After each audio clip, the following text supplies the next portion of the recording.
Hi everyone, welcome back. I hope everyone is okay. In today's episode, I want to talk about a powerful voice in American literature, Maya Angelou, and explore her work through the lens of Black identity and poetry. Maya Angelou is not only a poet, but also a memorist, activist, and performer. Her writing is deeply connected to lived experience, history, and collective memory. And I think what makes her work so impactful is this combination of the personal and the political. When we read Angelo, we are not just reading individual emotion. We are also encountering a voice shaped by history, by struggle, and by resilience. One of her most well-known poems, Still I Rise, is a powerful example of this. The poem speaks directly to oppression, racism, and historical trauma, but it does so with a voice that is strong, confident, and unapologetic. Let's say the repetition of I rise becomes more than a phrase.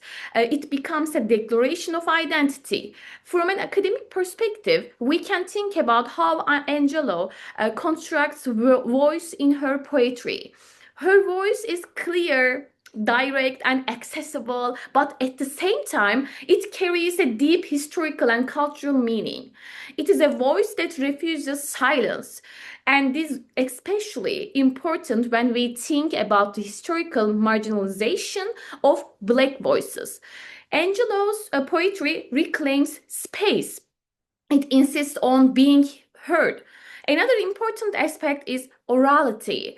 Angelou's poetry often reflects rhythms of spoken language, of performance, of oral tradition. When you read her work out loud, you can feel its musicality, its movement, and its energy. And this connection to orality links her poetry to a broader cultural tradition, one that values storytelling, memory, and communal experience. We can also think about identity in her work as something both personal and a collective. When Angela says I, she is speaking as an individual, but also as part of a larger historical and cultural identity. This layered I is very important. It allows the poem to move between personal experience and the collective history.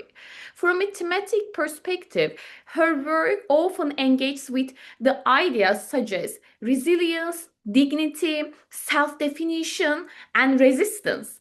But what I find especially powerful is that her poetry does not only focus on pain. It also emphasizes strength, beauty, and survival. It reclaims identity in a positive and empowering way. From a literary standpoint, we can also say that Angelo challenges traditional boundaries between genres.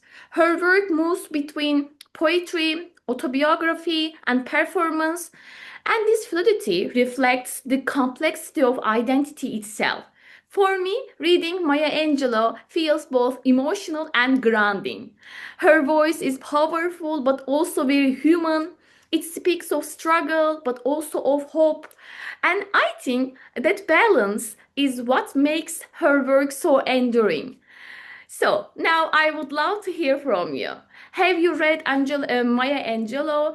How do you experience her voice and her poetry?